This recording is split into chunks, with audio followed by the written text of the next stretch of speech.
Hi, my name is Jonathan Stanley, and I work for Tarkett, which is a flooring manufacturer. We are a high level participant in the education market segment, which is what I manage. And I've been doing this now in the industry for 25 years, but the main focus is strategy. So the idea of strategy inside of the flooring business for education is really having your hand on the pulse of what are people thinking about and the decision makers around flooring.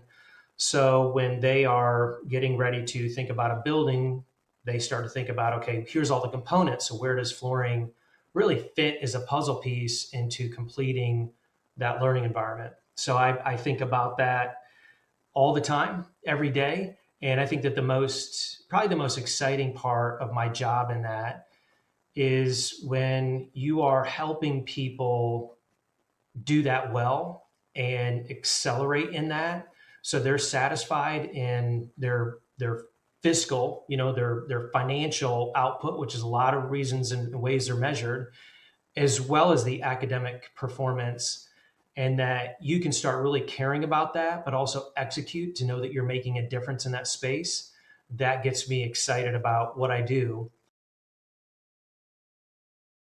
So, when you are talking about spaces of connection and kind of the subject matter of what we're here to talk about, you have to start with what we know about the neurological condition of decision making. And when you enter into that with the different market segments, and specifically about flooring and learning, you have to unpack, well, how does the brain work inside of the classroom, inside of the library, inside of the hallways? What's going on? And you go back to these terminologies that have really been introduced into our industry, which are like trauma informed design or designing for the neurodivergent. And we've heard these terms of the designing for people that are on the spectrum, right? But you have to include all of these capacity levels of designing for when you think about how will this enhance the cognitive load. But I'm going to go back to where this really became highly prevalent. And you had multiple different indicators during COVID where, for example, the American Academy of Pediatrics or the Attorney General said, we have to get kids back in school because it's actually more important for the long-term outcomes, not just learning outcomes, but the psychological, the levels of stress, basically all wrapped in mental health. And we see when we're forecasting a very high disruption in their life if we don't do that now.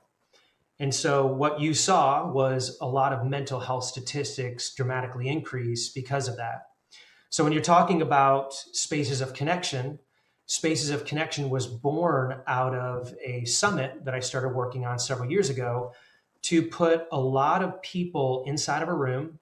And I say a lot, when you talk about subject matter experts around a subject, there's not a lot of people that exist. So building psychologists, architects that are highly passionate and knowledgeable about this subject matter of human connection and does the building contribute to that. So architects, building psychologists, psychologists themselves, neuroscience, so a neuroscientist, and then people like facilities management who are passionate about getting it right, but might not be a subject matter expert, but they're a subject matter expert at their space. So we put all of them in a room. There's about 40 people. And out of it was born, okay, what we're really talking about, how do we create spaces inside of a space where human connection can exist? The role of flooring inside of space of connection is when you're thinking about the cognitive load of, and I always think about it in easy explain, and somebody else, actually a psychologist, explained it to me this way, is if you have a cup and you're putting water in it and there's a lot of storm in there. And when you are reducing your cognitive load, then your cognition capabilities can increase. When we think about acoustics as an example, then we are reducing our capability or our cognition capability. So the more water or noise that's in that water cup, the less that our ability to think, to respond, and our ability to connect. The one thing that we do know that the Attorney General has spoken about on multiple occasions is that one of the best medicines for mental health is not medication, it's human connection. Our heart, our blood pressure, all these things change based on our ability to have human connection, which when we have human connection, we start caring. And when we feel cared for, then things change. Acoustics drives that. So using things that are acoustically sound, as the flooring is an acoustical contributor to the space, would be one thing. Softer finishes is probably one of the bigger drivers around human connection. I remember some research that was done probably 10 years ago, and it was in the university setting. And it was saying just how long or how difficult it was for a student to find a place for them to have a just one-on-one connection or study. So study in group or study alone on a college campus.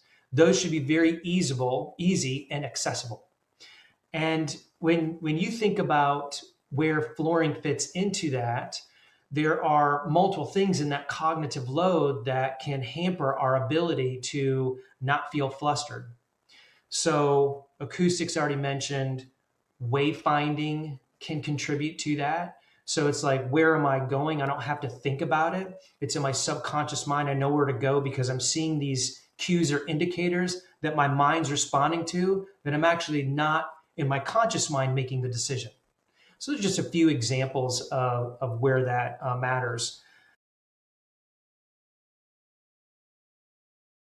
Where that comes into play is where you have your macro space, which could be an entire area of a school. So an entire area of a school could be the connection between the front entrance and the library.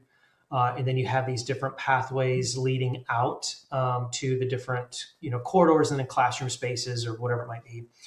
Or the entrance to the cafeteria could be connected to a space that is designed around connection. So those can be called zones, but the micro space and the macro space being connected. So where the flooring fits into that is that there's easy transition to understand you're going from one space to another, that the harshness of the colors or the harshness of the spaces feel like it's simple transition. There are students out there that are on the spectrum that transition spaces can be very complicated and difficult. So they are actually in their headspace, they're in a space of, hey, I'm coming up to this space, I'm transitioning into this, I'm uncomfortable, right?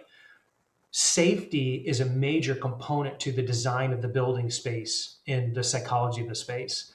So zone transition is one big one, and that's kind of the micro and macro space design working together. Therefore, the lead into those spaces through wayfinding can be a high contribution. Contrast of pattern can also play into that. So going from large scale pattern to a mid scale instead of going from large scale to harshness of color transition to like non-scale at all to like solid flooring. So a transition in those zones. So flooring can also delineate inside of large scale space. Like it's a large corridor circulation space between a lot of classrooms, where inside of even that, you're like, this is a pathway here. This is a different space inside of that large circulation space where I can sit down, I can have a more intimate interaction with a teacher or a couple of students. And so flooring can actually help delineate space. Really start with kind of low-hanging fruit of what we now know about indoor air quality, and specific with the understanding of indoor air quality and its influence on also influencing our cognition. Because not only when we feel sick, we don't do well. When we feel sick, we don't have human interaction. So indoor air quality in essence is massive, but it's a much bigger picture than just your fresh air, the circulation, room circulation, your filtration system. It's much bigger than that. You have to look at a lot of components. You have to look at what off-gassing is happening from the materials in the space, the toxicity of our indoor air quality from toxins. But inside of the flooring world, your maintenance on flooring is paramount. I actually just finished a research project through CFAR, Center for Facilities Research, on how much does it actually cost to maintain flooring, but also you've got to turn the cube a little bit and flip and look at the other side. What are the ramifications on health if you don't maintain flooring on a consistent basis? And the influence of number one contributor to absenteeism is indoor air quality. Well, guess what facilities people spend the majority of their time doing as a custodian? It is maintaining flooring. 74% of a custodian's time is spent in their daily activities on maintaining flooring. So if you reduce custodian time, then what happens is your buildup of all those toxic particulates on the floor can get stirred up. So getting in and mopping them up, or daily dust mopping them or vacuuming, is critical. So that's, indoor air quality is kind of, low hanging fruit.